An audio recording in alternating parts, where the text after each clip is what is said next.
Alright, so now we arrived at Qatar airport. It's very clean here, dude. Like, it's really, really massive, really big, and very clean.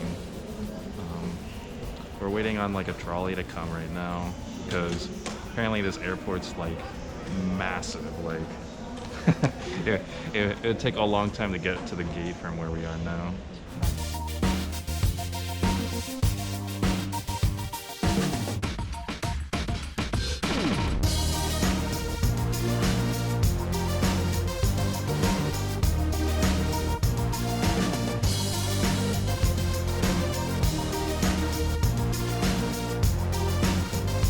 We're at the gate right now to board the flight, to board the plane to Manila. Apparently, like, on the day of our flight, they're redirecting all these flights from like Cebu and Davao and stuff like that to Manila. It's like a 3-in-1 deal. I also want to say for the record that the service here in Qatari airport, like 6 out of 5 star. It's like, it was like, I had such a good experience, so, you know, shout out to all the workers here. It's so clean, you know, everyone's like always smiling, friendly. Even Filipinos here. Yeah, and there's a lot of Filipinos that work here too. So shout out to them too. Just made it on board now. Just waiting on flight. Get your face mask. Wait. Get your face mask. Got like a panda mask on. And it was at this point where I was way too tired to film anything. I didn't have much sleep during the journey here. Plus, I really needed a poop, but that's another story.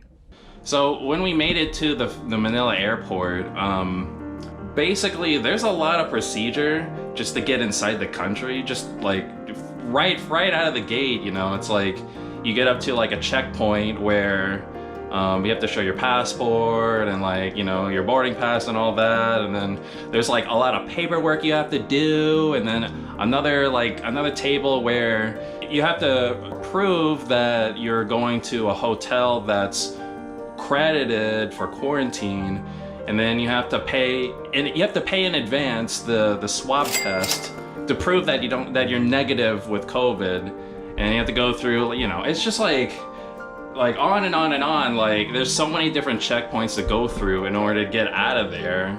And then on top of that, you know, we're like having to worry about our luggages and stuff. So right now we're currently just quarantined, and it's like day like 3 or 4 right now of 10 days we have to be in the hotel. So we actually almost didn't make it to the Philippines because the person at the desk for the flight to go from Dallas to Qatar, she was giving us a hard time about like, oh, your son's not a full Filipino citizen, he can't come, and it's really strict. And me and my mom literally thought that was the end of the trip. It was gonna be over. And by some miracle, a woman behind us who was also a Filipina, she decided to come to our aid and help us get on the flight, you know, and she brought up her phone and showed us the U.S. Embassy's website about the Balikbayan program. Basically, if you're a Filipino citizen, you can bring your spouse and your kids along to Philippines during quarantine. Like, the manager came and he eventually like cleared it up for us, like, oh, you know, just give me your documents for, you know, because my mom's a dual citizen, so like that was like such a fresh breath of air. And I don't know, at the time I was just so like nervous to like really film it. Oh, and the lady before, her name is Elena. Shout outs to her, by the way. If you're seeing this one day, you know, thank you so much, because I wouldn't be in the Philippines right now if it wasn't for you.